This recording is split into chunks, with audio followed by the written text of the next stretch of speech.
Olá, concurseiros de plantão!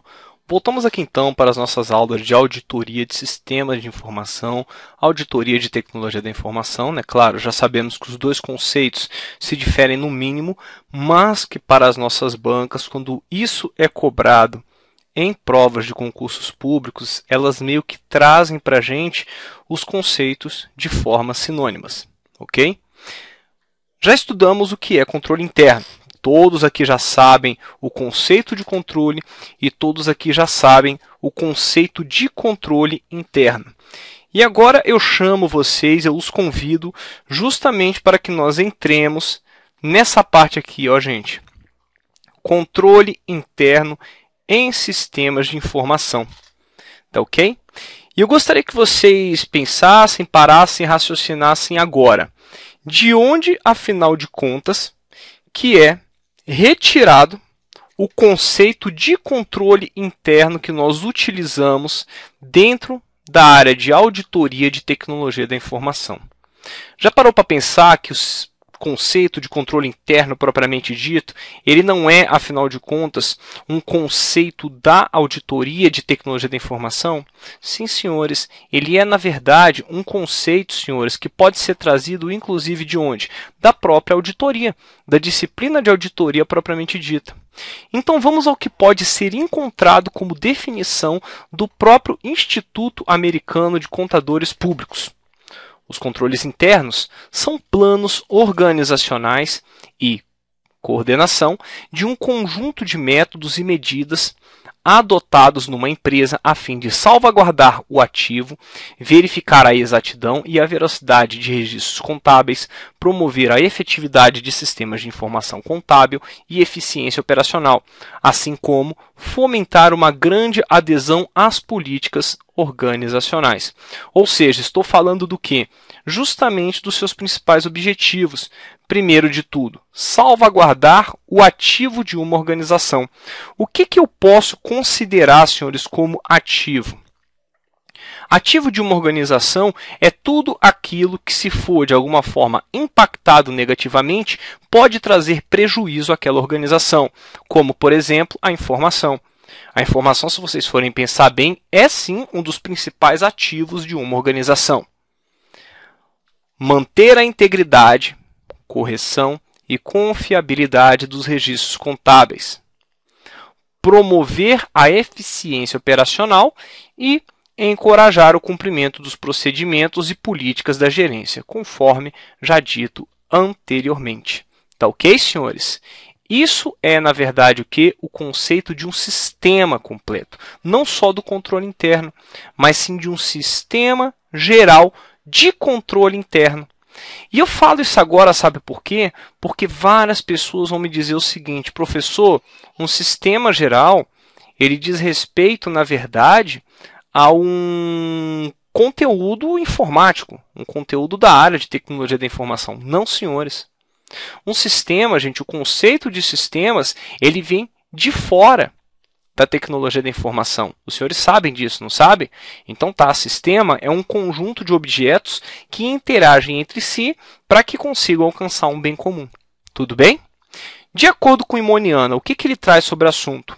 Veremos que o Imoniana, ainda, no seu livro, Auditoria de Sistemas de Informação, nos diz que o sistema de controle interno de uma organização inclui verificações dos processos e confirmação quanto à sua efetividade, e é por isso que ele é regido pela lei da variedade de requisitos. Ok, senhores? Vamos seguir adiante. Princípios de controle interno.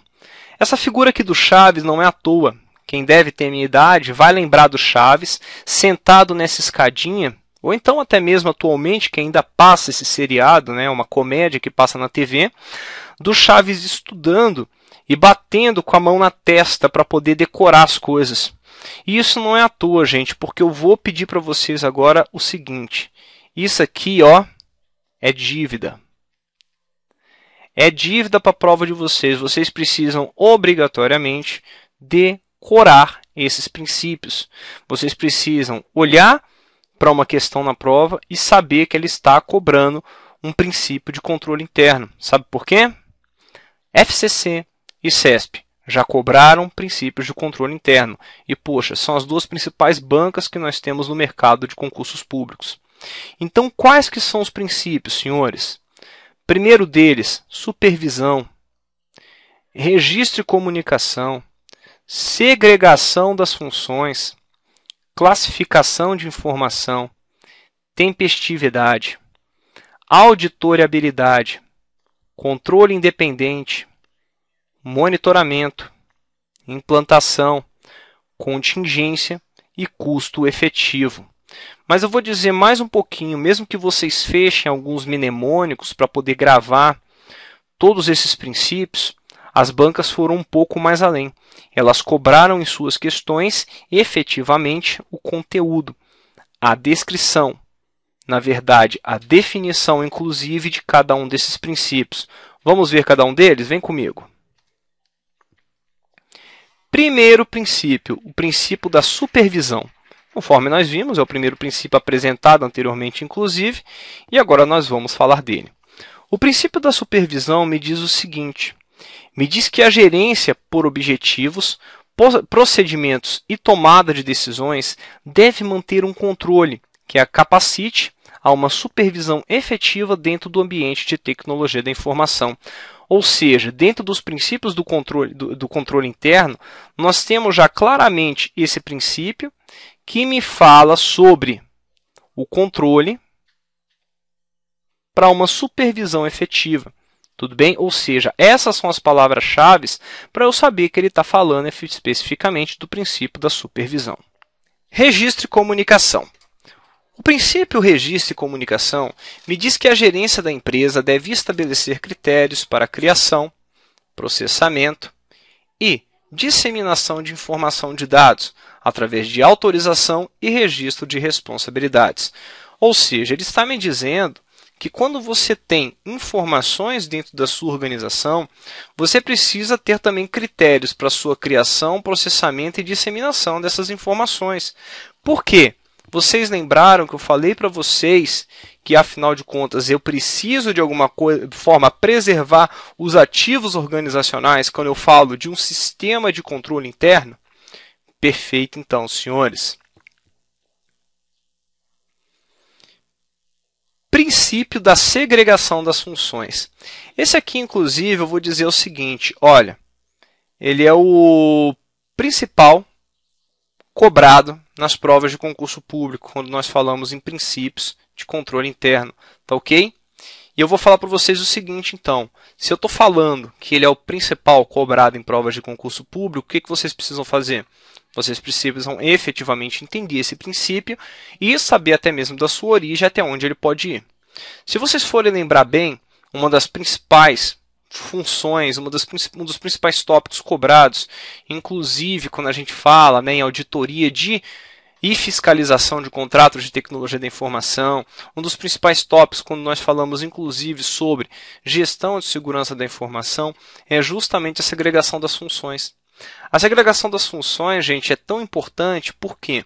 Porque ela, na verdade, nos traz a segurança que, por exemplo, a pessoa que está desenvolvendo não vai ser aquela mesma que testa. A pessoa que está executando uma tarefa não é a mesma que fiscaliza. Ou seja, a segregação das funções nos garante, de alguma forma, vocês lembram disso aqui, ó?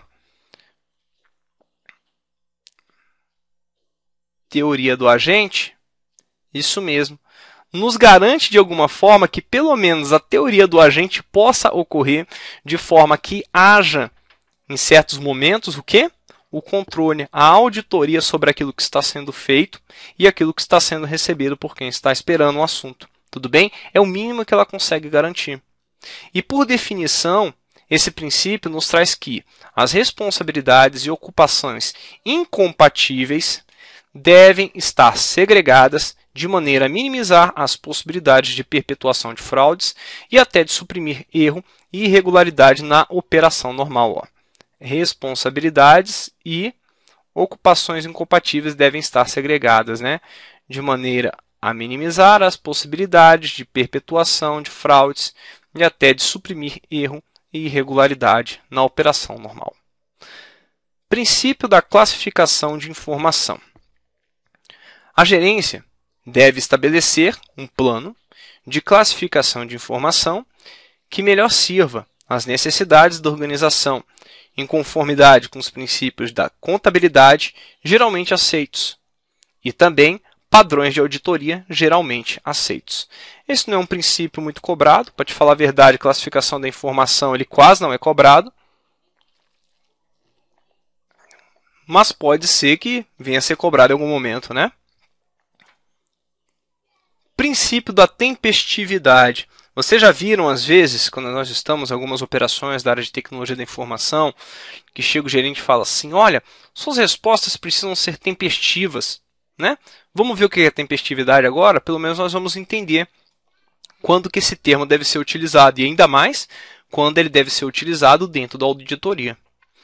A gerência deve delinear procedimentos, monitorar os registros corretos das transações econômicas, financeiras e contábeis das empresas, processando-as e comunicando os resultados às pessoas necessárias em tempo hábil. O que quer dizer, na verdade, para a gente a tempestividade? A tempestividade diz respeito a processar e comunicar aquilo que você precisa em tempo hábil. Isso é, na verdade, a definição de tempestividade. E quando você coloca ela dentro da auditoria, afinal de contas, ela vai falar para você sobre transações econômicas, financeiras e contábeis. Tudo bem, senhores? Ok, então. Auditoriabilidade. Os procedimentos operacionais devem permitir a programação e verificação periódica do que concerne a precisão do processo de processamento de dados e de geração de relatório de acordo com as políticas. Ou seja, os nossos procedimentos operacionais, eles devem de alguma forma permitir que haja programação e verificação. Tudo bem, senhores? Ok, vamos lá então. Princípio do controle independente. O que nos traz o princípio do controle independente? Ele nos traz o seguinte: os sistemas em funcionamento devem ter procedimentos adequados para identificação e correções de erros no fluxo de processamento, inclusive nos processos executados concomitantemente. Ou seja, todos os meus sistemas devem, de alguma forma, identificar, entendeu? Devem trazer, na verdade, maneiras de você identificar e corrigir os erros no seu fluxo de processamento. Tudo bem, senhores? Ok, então, princípio do monitoramento. A gerência deve possuir acesso master ao sistema e controle de uso que lhe permita fazer o acompanhamento para e passo das transações. Isso aqui é um dos princípios que, inclusive, gera em certos momentos, quando nós falamos da auditoria contábil, inclusive, alguns problemas entre o quê? Entre a gerência, entre a área de contabilidade e, mais do que isso, a área de gestão e governança de tecnologia da informação. Vocês vão ver que, comumente, o pessoal da auditoria contábil vai tentar, de alguma forma, seguir esse princípio. Vai tentar como? Colocando de forma expressa e explícita, não é isso, gente? As informações e as transações dentro de um sistema. Tudo bem? Que acontecem no sistema. Só que o pessoal da área de tecnologia da informação sabe que se uma gerência que não for da área de tecnologia da informação tiver acesso, dependendo do tipo de acesso a essas transações, a essas informações, ao esquema para e passo propriamente dito, isso pode dar problema nos sistemas. Então, o que acontece normalmente? Chega um auditor, um controller da área de contabilidade, começa a tentar trabalhar com o pessoal da área da gerência, quais informações que ele tem ou não, e chega nesse momento. Adivinha o que o pessoal da tecnologia da informação faz? Eles simplesmente vetam o acesso do pessoal. Eu já trabalhei em uma empresa que um gestor da área de tecnologia da informação quase foi demitido por conta disso. Tudo bem, gente? Mas foi só para ilustrar realmente como que funciona, afinal de contas, o princípio do monitoramento dentro do controle interno. Princípio da implantação. A gerência deve planejar a aquisição, o desenvolvimento, a manutenção e a documentação de sistema, de forma a coincidir com as metas empresariais. Ou seja, é bem simples, né? Se você está planejando uma aquisição, desenvolvimento, a manutenção ou uma documentação de sistema, ele tem que ter um alinhamento estratégico com a sua organização. É esse o recado do princípio da implantação, senhores. Princípio da contingência. A gerência deve implementar um plano adequado e procedimentos de implantação para prevenir-se contra as falhas de controles que podem surgir durante especificações de sistema, desenho, programação, testes e documentação de sistemas e nas fases pós-implementações. Estamos falando aqui diretamente do termo contingência propriamente dito, senhores. E, por fim, o princípio do custo efetivo, que diz para mim o seguinte: investimentos em tecnologia da informação devem ser propriamente planejados a fim de coincidirem com o custo efetivo. Joia. Professor, se fosse para você levar para a prova obrigatoriamente aquele princípio que você acredita que vai cair, quais seriam? Eu levaria comigo, senhores, esses princípios aqui, ó. Primeiro ponto, eu levaria o princípio da supervisão, levaria comigo o princípio da segregação das funções, princípio da auditoriabilidade, princípio do controle independente, do monitoramento, ok? E os demais eu levaria se por um acaso ainda coubesse, vamos colocar assim, alguma informação no meu HD. Então, senhores, já vimos o que é o sistema de controle interno, já vimos os princípios que rezam, na verdade, os controles internos. Tudo bem, gente? Ou seja, de que forma que esses controles internos em sistemas da informação possuem princípios específicos, né? O que baliza, na verdade, o meu controle interno em sistemas de informação. Mas, porém, contudo, todavia, a prova não para por aqui.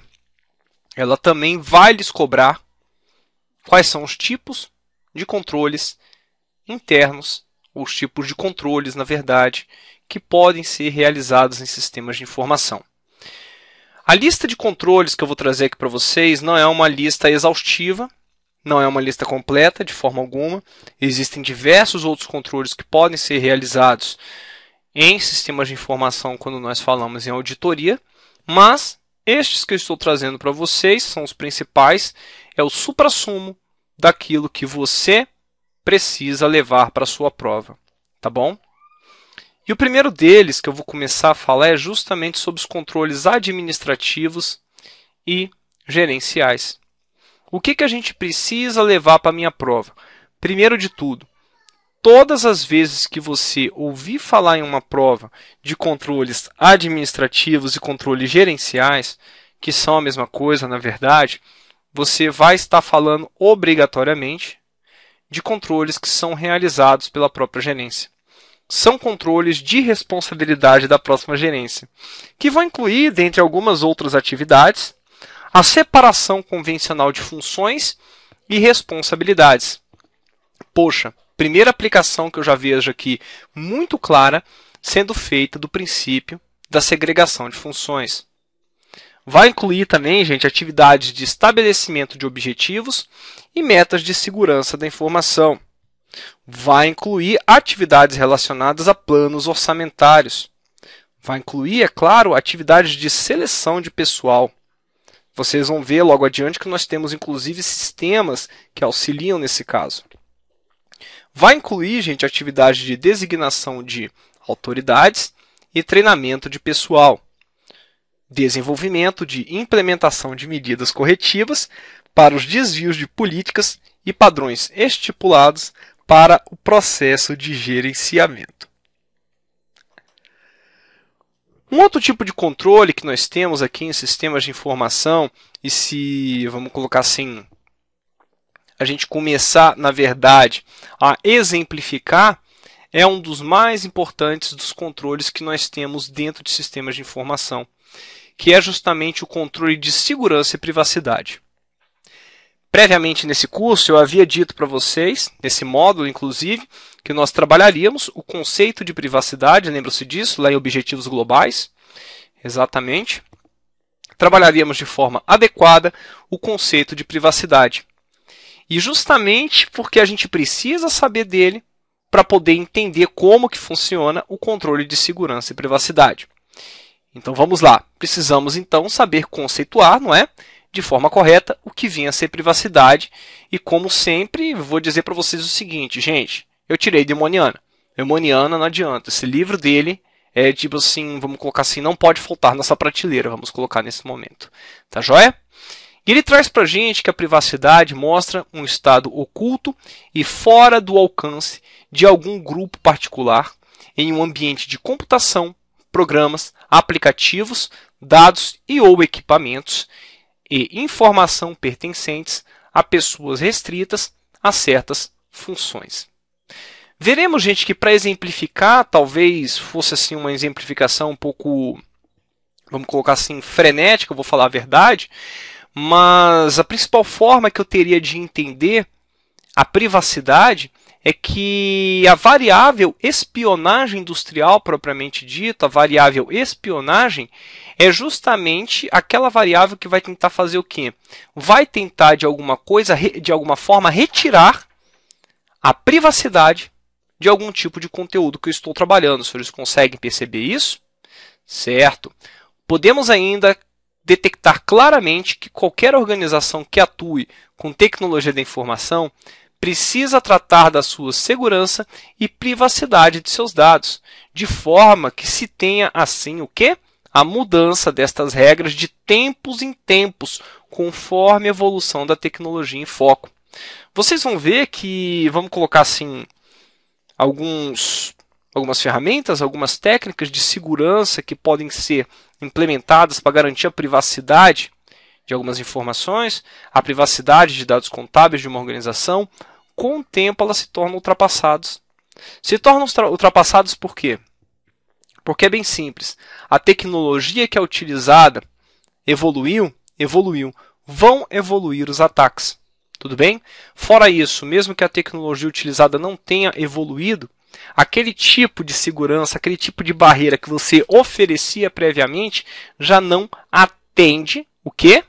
Já não atende de forma adequada aquilo que se precisa. Tudo bem, gente? Tal proteção, então, vai desde onde? A proteção à privacidade, quando a gente fala do controle de segurança e privacidade, vai desde a proteção física propriamente dita, certo? Até a prevenção de acidentes fatais, que podem, na verdade, causar danos irreversíveis em documentos e aplicações da organização. Logo, a decisão da forma que a proteção será implementada deverá ser tomada juntamente à alta administração da organização. Um tópico muito forte, muito específico, porque comumente as provas de concurso público me trazem esse conceito dentro da característica de auditoria, questionando sobre a tomada de decisão somente pela área de tecnologia da informação. Caso os senhores queiram saber um pouco mais sobre proteção física, como isso é feito e tudo mais, eu vou pedir para vocês procurarem aqui o curso de Segurança da Informação do professor Gustavo Vilar, aqui no Provas de TI mesmo. Vamos adiante? Quando nós falamos de propriedades relacionadas especificamente a atributos, na verdade, né, gente? Não são propriedades, né, como é trazido lá nas normas ISO 27001 e 27002. Mas quando nós falamos especificamente sobre esses atributos, você vai lembrar que o avaliador comumente, né, na verdade, na própria norma, só traz isso aqui, ó. Não é? Confidencialidade, integridade e disponibilidade. Não é isso? Mas eu gostaria que quando vocês olhassem para a auditoria, vocês esquecessem desses 3 atributos. Somente nas questões de auditoria. Porque se ele for te perguntar, te questionar sobre propriedades em controles de segurança e privacidade, ele vai te questionar, na verdade, sobre o quê? Sobre 5 propriedades. Tá joia? 5 atributos específicos que podem ser encontrados, afinal de contas, quando nós falamos de auditoria de sistemas de informação. Tá ok? O primeiro deles vai ser o sigilo. O segundo é a integridade da informação. O terceiro é a disponibilidade da informação, o quarto é a contabilidade e o quinto é a auditoriabilidade. Vamos para o primeiro, então. Sigilo. Me diz que você deve fornecer uma privacidade ou situação estritamente confidencial aos dados. Um pequeno deslize dessa propriedade conduz a uma derrocada de assuntos restritos. Tudo bem? Propriedade ou atributo da integridade.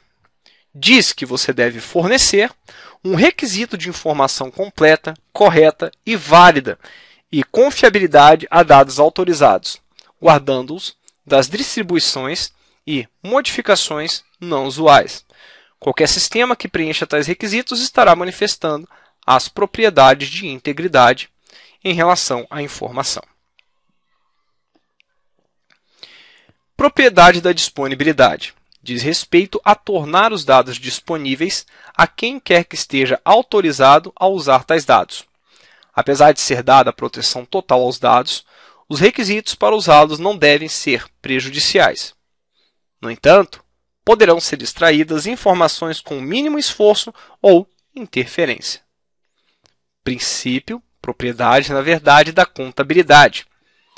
Registrar todas as transações ocorridas nos sistemas, a fim de permitir o relato correto dos conteúdos, dos dados alimentados no sistema e, sobretudo, permitir, quando for necessário, rastrear a verdade e reportar a visão justa das informações armazenadas. Eu só vou voltar aqui antes no princípio da disponibilidade para que os senhores reparem que eles, quando falam, na verdade, da disponibilidade como uma propriedade da segurança e privacidade dentro da auditoria, dentro dos controles de sistema de informação, ele está falando quase que do princípio da confidencialidade. Vocês conseguem detectar isso? Ah, professor, está faltando sob demanda aqui, não é? Só fiquem ligados nisso. Não sei até que ponto que isso poderia ser cobrado em uma prova, mas vai que, né? Pode acabar sendo um fator aí, vamos colocar assim, uma casca de banana em uma questão de prova de vocês. Propriedade da auditoriabilidade. Em qualquer sistema de segurança, os dados devem ser auditados. Isso possibilita à gerência relatórios de acompanhamento para que se saiba se estão sendo efetivos os controles implementados. O sistema também deve fornecer facilidade necessária para exames e averiguação de responsabilidades. Bem, senhores, eu vou dando uma paradinha por aqui. Daqui a pouquinho eu volto, continuo falando sobre os tipos de controles em sistemas de informação. E a gente já começa aqui a próxima aula falando sobre controles de preparação e captação de dados. Um grande abraço e até logo. Tchau!